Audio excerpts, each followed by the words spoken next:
Here are stories making news right now. I'm Rob Johnson. A woman who accused a Mike Madigan aide of sexual harassment has filed a federal lawsuit against the House Speaker.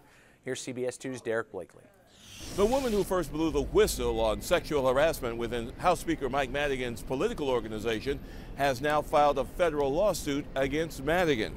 Elena Hampton says that after she charged Madigan Lieutenant Kevin Quinn with sexual harassment, she was retaliated against, barred from working on future campaigns for candidates that Madigan backed. Quinn himself was subsequently fired, but Hampton says she also suffered undeserved fallout as well. And now her attorney says the lawsuit will uncover future details about exactly what happened to Hampton. He says he's going to request extensive memos, text messages, and emails from Madigan's office that relate to Hampton's case. Meantime, DNA testing is helping doctors customize their medications for their patients. Mai Martinez has that story.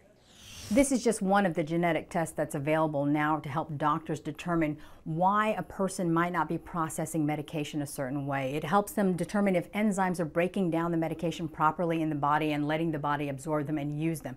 So it could help a doctor determine whether someone needs a higher dose of medication or possibly a lower dose. And it can also tell doctors that a medication is not being processed at all. They say one of the best things about this kind of testing is that no blood samples needed. The patient simply has to swab each cheek, sends it off, and then in 3 days the doctor will get the results, and that can help them really streamline which medications work for their patient. Insurance companies are also seeing the positive results of this, and the doctors say more insurance companies are now covering it at a cost of between $20 and maybe $330. So it's really been a game changer for both doctors and patients. And finally, Mary Kay Kleist has your forecast.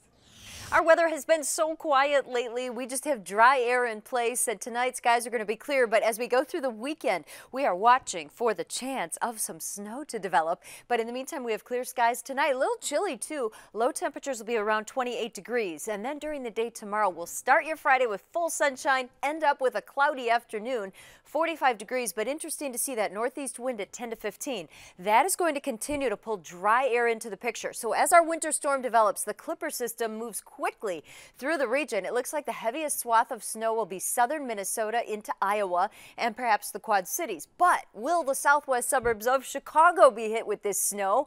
If so, it would be a heavy, wet snow because of all the moisture that would be moving in with this Clipper system. So it looks like the highest totals would be from the Quad Cities, maybe to Ottawa. The city of Chicago could end up with nothing or maybe an inch or two. So we're going to have to keep watching here to see if the dry air wins out or if the storm track changes at all to increase our snow chances. But we know that on Saturday morning it's going to be a little sloppy around here with wet snowflakes flying through the skies.